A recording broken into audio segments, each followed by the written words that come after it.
Hi, how you doing?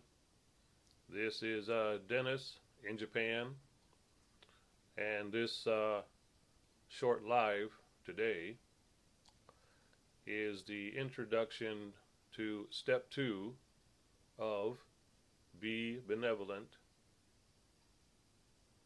with your Bitcoin in 2017, right? So if you're going to be Bitcoin Benevolent in 2017, you need to take this next topic very seriously.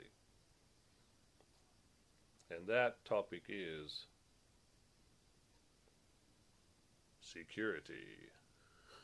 All right? So these locks were created so that we can help people to stay honest, right? All right, to help people stay honest. Because there are some folks out there that will calculate how easy it will be to hack into a company system or maybe your system to relieve you of your Bitcoin that you worked so hard to accumulate. So look for the PowerPoint of this part 2 of Be Bitcoin Benevolent in 2017 coming up right after this. Hi, this is Dennis Hawkins of DennisHawkinsOnline. Now this is part 2 of Be Bitcoin Benevolent in 2017. Now in part 2 we're talking about security.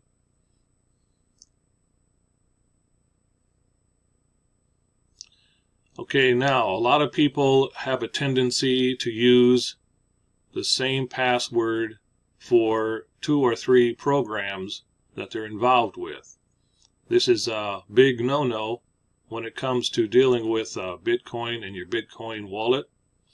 You always want to have a different password, and you want to have a password that doesn't contain any data that relates to your birth date or your address or your license plate on your car.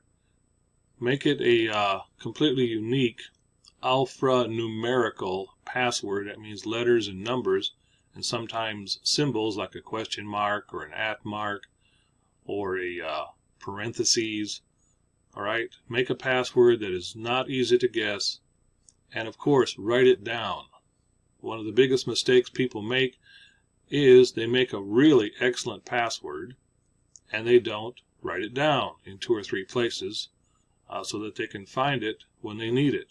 Okay, so make sure you have a secure password, and don't have a situation where you can just click and get access into your account if you're on a laptop that you take outside.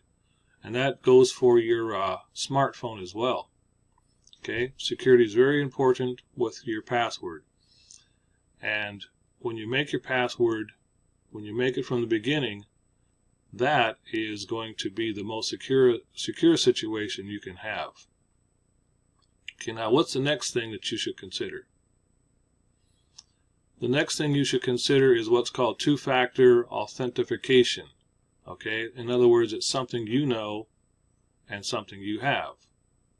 All right, over here is an example of what Apple does with their two-factor authentication.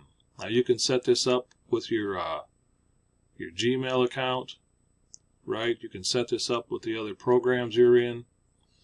It's not perfect, all right, but it does put another step in the way of someone who wants to access your personal data, right? And that's all we're trying to do, is make it a little bit more complicated for anyone to target you, right?